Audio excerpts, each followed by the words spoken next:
Eh bien, c'est à tous ces amis, on se retrouve aujourd'hui pour le débrief de Stade de Reims Olympique Lyonnais, match nul entre Olympique Lyonnais et le Stade de Reims. Bon, je vous fais ce débrief un peu tardivement, c'est vrai, là, j'ai pas pu faire le débrief, j'ai pu voir le match, on va dire, en direct, mais j'ai pas pu faire le débrief derrière parce que je travaillais à 19h et le match a fini vers 19h justement. Donc j'ai dû regarder vers la fin du match sur le téléphone pour pouvoir bien tout voir. Bref, c'est pas le sujet. Donc on se retrouve aujourd'hui pour un petit débrief, je pense, parce qu'il n'y a pas grand chose à dire. Sur ce match, hein, voilà, un match assez médiocre de notre part. Bon, je suis pas en colère, je suis pas énervé, parce qu'au fond, je m'attendais à un match, pas un match, on va dire merdique, mais je m'attendais à voilà, ce que l'OL ne gagne pas, parce que bon, voilà, Reims, on avait beaucoup de mal. Ça, je le sais, j'ai compris, et bon, voilà. Le plus, on a vu ces derniers temps que dans le groupe, il n'y avait pas Paqueta, qui du coup en instance de départ, en espérant que le chef fasse pas trop de conneries. Donc qu'est-ce que je voulais dire Donc oui, déjà j'aimerais commencer avant de parler des compos de ce match, tout simplement parler les gars de déjà le retour des supporters, hein, que je suis très heureux et vous avez fait, je suis très heureux, enfin du retour des supporters, on va dire à l'extérieur, on va dire de nos groupes d'ultra qui sont partis, voilà, qui peuvent enfin, on va dire, faire les déplacements dans des autres villes. Alors, il y a certains déplacements qui seront interdits comme Marseille, comme Saint-Etienne, enfin non, Saint-Etienne ils sont Ligue 2, pardon. Voilà. Bon, bien sûr, très heureux parce que depuis, on se rappelle ce match de la saison passée face au Paris FC justement. On a vu que voilà, les supporters lyonnais étaient interdits de déplacement.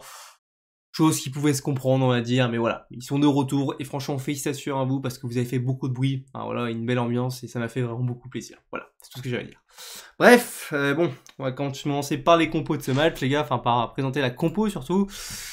Donc la composition de ce match, alors on est toujours dans un 4-3-3 avec un milieu défensif. Alors on voit toujours que Rio est au goal parce que bon, Lopez est toujours suspendu, bon ça c'est pas nouveau. À gauche Tagliafico, en défense centrale Lukeba, Thiago Mendes, à droite Mal Augusto. En 6 le Penant qui continue d'être titulaire. Écoutez, c'est plutôt pas mal le Penant, beau match. Tolisso, Reine Adélaïde. Et attaque, Toko et Kambi, TT à droite et en 9, Lacazette. Voilà, bref, voilà, c'était les compos. Bon, alors déjà, le match, les gars, on va pas se mentir, il commence pour ma part très bien sur les 5 premières minutes parce qu'on a fait 5 très très bonnes premières minutes. 5 premières minutes où il y a eu de l'intensité, j'aimais beaucoup ces 5 premières minutes, pardon, avec du jeu, des combinaisons rapides. Ça partait très bien, mais c'est tout. Voilà, c'est tout. On a eu le droit, voilà, nous sommes l'Olympique Lyonnais ne peut, et du moins n'est que en capacité visiblement, de réaliser 5 bonnes premières minutes. Voilà, c'est tout. C'est tout. Parce qu'après, les gars, le reste de ce match, franchement, et c'est pour ça que je dis que le débrief va pas être long, parce que j'ai rien d'autre à dire là-dessus, en fait, j'ai rien d'autre, on va dire, à analyser tactiquement, en fait. C'est que, mon dieu, cette équipe de l'Olympique Lyonnais a du déchet, mon dieu, mais a du déchet dans les passes, voilà, a du déchet dans les passes, n'est pas dangereux offensivement, il y a pas de création, tu vois, il faut attendre qu'un gamin de, c'est ça, de 19 ans, Ryan Cherki entre pour avoir un peu, on va dire, d'activité devant. Voilà, c'est tout. Voilà, on a attendu ça, on a attendu, oui, je sais pas combien de minutes, 70 minutes, 80 minutes, je sais même plus. Voilà, parce qu'après, franchement, beaucoup de déchets. Et le pire, c'est que c'était pas forcément meilleur que nous, mais c'est ça qui est incroyable, c'est que on a plus de possession que Reims, même beaucoup plus, il me semblait, on a eu beaucoup plus la possession que Reims, du moins en première période, après la seconde période, j'ai pas fait attention. Mais voilà, Reims, avec le peu de ballons qu'ils avaient, ils se montraient plus dangereux que nous. Voilà. Voilà, et pourtant ils jouaient contre, hein, et pourtant ils jouaient 11 derrière, mais juste en jouant en contre, ils avaient à être plus dangereux. Est-ce que c'est normal?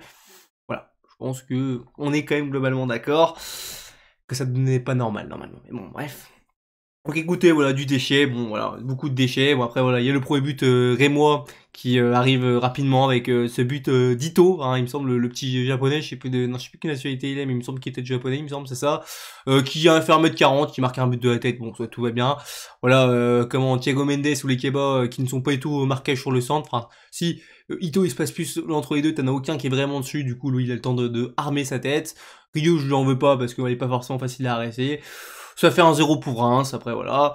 Plus le match passe, plus le match passe, pardon, plus on se rend compte à quel point, voilà, Reine Adélaïde est complètement catastrophique, mais disons-le, mais il a fait un match vraiment pas bon, catastrophique, 45 minutes, mais absolument, mais horrible, dégueulasse. Mais en fait, j'ai envie de te dire que même son compatriote Tolisso, qu'on adore tous, qu'on aime tous, voilà, ce Gone de cœur et tout, on va pas se mentir, les gars, il a fait un match de merde, et pour l'instant, sur ses 3 premiers matchs, on va dire que Tolisso, bon, une belle entrée contre Ajaccio, si tu veux, mais c'est pas terrible. Voilà, c'est pas assez, on demande beaucoup plus à un Tolisso. Voilà, après t'as quoi aussi à dire en première période? T'as aussi ce penalty qui n'a pas été signé pour... Enfin, ce penalty logiquement pour ma part non sifflé pour Reims. Ça peut faire peut-être un peu débat, pour moi il n'y avait pas penalty parce que, bon, on va dire que, Ryu... quand même retient son geste, il fait pas non plus une sortie assassine, il touche quasiment pas le joueur, c'est surtout à mon avis c'est Balogun peut-être qui simule il me semble, d'ailleurs très bon joueur ce joueur-là, comment il simule un peu, bon, il y a pas de jaune, bon c'est pareil, là les cartons jaunes pour simulation, je pensais que ça existait encore, visiblement ça existe plus, je sais pas, faudra que je me renseigne sur les règles, mais bon, parce qu'il y a eu pas mal de simulations de la part des Rémois quand même, mais bon, ça c'est un petit détail, hein, c'est vraiment un microscopique détail. Penalty, du coup, donc pas penalty, bon, pour première période qui se termine comme ça, on se dit, bon, voilà, on s'en doutait, voilà, on a gagné 2 matchs, bon, ça va encore continuer les dingueries. L'année dernière, c'était 1 match sur 2.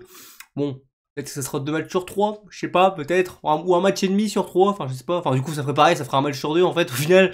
Bref. Du coup, voilà, seconde période qui commence, et c'est aussi nul, hein, malgré l'entrée de Cacré, bon, qui quand même a fait un pas mauvais match, comme Cacré, je trouve, il a pas été mauvais, mais il a pas non plus été exceptionnel.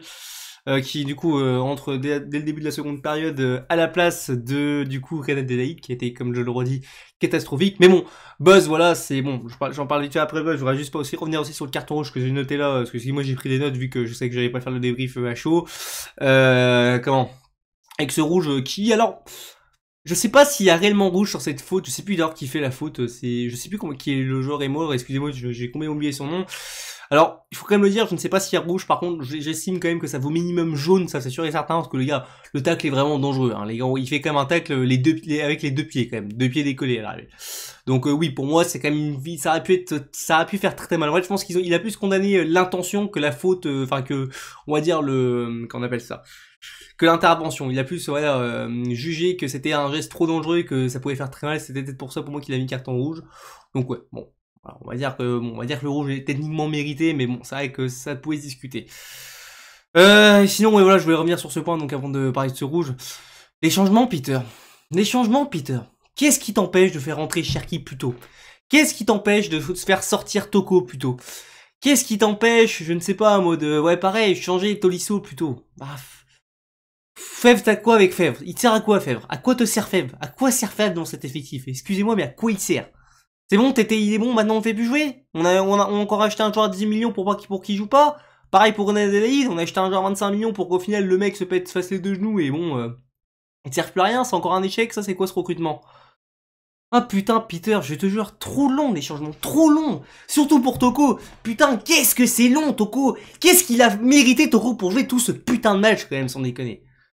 Ah là, c'est fatigant. Mon dieu, c'est fatigant. Mais heureusement qu'on a des bons jeunes.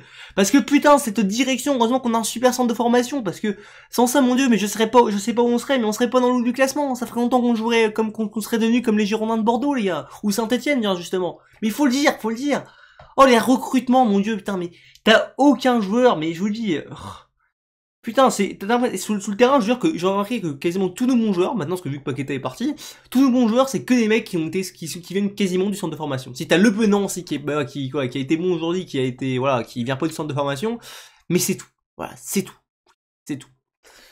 Mon dieu, quel gâchis ce club. Imaginez qu'on sache recruter dans ce club, mais l'équipe qu'on aurait une super équipe allier ça avec les jeunes. Bref. Ouais, donc qu'est-ce que je voulais dire? Donc ouais, après il fait quand même des changements. Donc Cherki qui rentre à la place de je ne sais plus qui. Voilà, je sais juste que Toko est resté. Cherki il a remplacé Tété qui était aussi un fantomatique. Hein. Tété il a fait de bons premiers matchs, mais là il était complètement fantomatique. Comme son compatriote Toko à gauche. Il y a eu qui aussi, il a remplacé. Du coup Tolisso s'est fait remplacer. Et je crois que c'est tout, il me semble. Hein. Il me semble que ouais, c'est tout. Bon, après, on a réussi par miraculeusement, parce que même si, bon, ce match-là, Reims a eu beaucoup moins d'occasions, on va dire qu'on avait beaucoup plus de ballon, on se montrait pas dangereux, voilà, aucune créativité, aucun mouvement, aucune percussion dans le jeu, ça c'est pareil, c'est toujours des passes en U, là, c'est toujours des systèmes en U, ça va jamais au but, il y a jamais personne qui essaye de centrer, qui essaye de tirer de loin, si vraiment Cacré il a fait une frappe, ça m'a fait plaisir. Putain, mais tirez, bordel de merde. Quand vous voyez que les mecs, ils sont 11 arrière, tirez. Au pire, même si elle est contrée, ça peut aller finir en corner, ou même mieux, ça peut genre toucher une main, parce que oui, on ne juge plus l'intentionnalité de la main et faire penalty. Tu sais pas, voilà, mais tirez, arrêtez de faire tourner le ballon autour du bloc. Ça m'énerve. Du coup, qu'est-ce que je voulais dire? Donc ouais, on égalise miracle. Oh, j'arrive pas à dire le mot, excusez-moi, je suis fatigué. miraculeusement, voilà, miraculeusement, grâce à à Cherki qui fait un petit dribble, qui a raté beaucoup de choses, hein, encore une fois Cherki. Mais Cherki au moins, tu vois, même si je suis le premier souvent à lui taper dessus, il y a un truc qu'il faut le reconnaître, c'est que lui au moins il essaye de provoquer, il essaye d'amener une certaine technicité à cette équipe. Voilà, mais terrain, on a vu que d'ailleurs, bon. Sans Paqueta, malgré on a quand même beaucoup de milieu de terrain, on a au final, on se rend compte qu'on a aucun réel milieu de terrain qui sache, construire, on va dire techniquement, qui est capable de créer des différences. C'est un peu problématique quand même, hein. On a beaucoup des milieux de terrain pour jouer propre, mais bon, visiblement, c'est compliqué pour le système création dans ce milieu de terrain. Voilà, égalisation de Dembélé. Oui, d'ailleurs, Dembélé qui est rentré aussi, je vais le dire. Voilà, Dembélé, en fait, c'est quoi Dembélé? J'ai l'impression que c'est vraiment notre Olivier Giroud de l'Olympique Lyonnais. Ouais, bon, la réduction il est un peu facile, hein, bien sûr, c'est pas exactement ça. Mais Moussa Dembélé, les gars, voilà. Mais autant il y a des matchs où il a pu nous rendre fou, comme Giroud avec l'équipe de France, il y a plein de matchs où il a pu nous rendre fou. Mais au moins, tu vois, tu sais, il a toujours ce côté surtout de la tête, je le dis souvent, mais Moussa Dembélé, c'est un très bon joueur de la tête, les gars. C'est un très bon joueur, de la tête au aérien, c'est un très bon joueur qui a des bonnes capacités aériennes dans le jeu, et on le voit encore parce qu'il marque de la tête, voilà, il entre, il a pas porté de danger, hein, voilà, beaucoup, mais il était là, il a marqué son but, il égalise, bravo Moussa Dembélé, même si bon, tu prends un peu en otage le club, j'estime, en voulant rester une année, voilà, et finir ton contrat sans partir. Mais j'ai envie de te dire, bon, vu les guignols qu'on a à la direction, on sait pas vendre Awar, on sait pas vendre Tino Kadewere, même s'il va partir, il va partir en prêt. Tu sais pas vendre, voilà, les René Adelaide, enfin, bref, des joueurs comme ça qui sont là depuis je ne sais pas combien d'années à Lyon. Voilà, qu'est-ce que je voulais dire d'autre? Bah, d'autres, hein, voilà, après, voilà, on fait match nul. Si, Toko Assassin, peut-être aussi, on pourra dire en fin de match, hein, Toko Assassin, voilà. Oh, Toko, mon dieu, mais vraiment, tu sabotes plus Noël que tu lui fais du bien. C'est franchement horrible, pareil, Toko Ekambi, il pourrait s'appeler, il aurait pu avoir le même niveau que Messi, je comprends pas qu'un joueur, malgré ce qu'il a fait l'année dernière avec son chute face aux supporters, ils sont encore là. Bref, je vais pas aller plus loin, mais bon, c'est toujours, voilà, le même problème. Bon, rien d'autre à dire sur ce match, le contenu était très pauvre. Mon dieu, je suis inquiet, hein. Même avec les deux matchs précédents, j'étais un peu inquiet. Bon, je me disais tant qu'on gagne, on va pas s'alerter. Je tire pas non plus la sonnette d'alarme, parce que voilà, après on finit encore des équipes, on va dire, assez à notre portée. Je pense notamment à OCR, qu'on va jouer mercredi. Après, ça sera Angers, après, ça sera Lorient. Mais c'est après, ou peut-être quand on va jouer Monaco, et voilà, Paris, ça va commencer à se compliquer. Je suis inquiet. Ouais, je vous le dis, c'est que Reims, les gars. Reims inquiété, je le rappelle au moment où on les a joués derniers. Bon, là, du coup, je sais plus, ils sont peut-être derniers ex-aequo. Je sais plus exactement, mais ils sont toujours dans la zone rouge, il me semble. C'est que Reims, voilà, on a joué que 3, que Ajaccio, que Reims, que des équipes qui vont sûrement jouer le maintien cette saison. J'ai pas peur de le dire, même Reims, je pense que ça peut jouer le maintien parce que c'est très pauvre. Voilà. J'arrête pas de dire, voilà, ça m'énerve. Donc oui, c'est ce que je dis, hein. Pour moi, imaginez quand on va commencer à jouer des équipes un peu plus étoffées comme, je ne sais pas, Lens, Rennes, Marseille, Paris, Monaco, Nice même peut-être, même s'ils sont pas terribles en ce début de saison, Nice, voilà, ça va être compliqué quand même pour moi. Bref, j'ai un autre à vous dire. Les tops et les flops, bon, franchement, alors déjà je vais commencer déjà par les flops. Je peux pas mettre de flops, parce que je peux pas mettre déjà que 3 flops, parce que si je mets des flops, je vais en mettre au moins 7. Parce que, encore, je pourrais taper sur ceux qu'on tape sur qui on a l'habitude de taper. Par exemple, je pense notamment à notre ami, voilà, Thiago Mendes, qui est techniquement responsable. Mais si je critique Mendes, je dois aussi critiquer Lukeba, son compatriote, qui, voilà, je vais pas lui en vouloir, parce que Lukeba, il peut rater des matchs, c'est pas non plus une machine non plus. Il a le droit de rater des matchs. Bon, on espère juste que ça sera pas trop souvent, hein, Lukeba, j'aimerais bien que tu gardes ton niveau, quand même.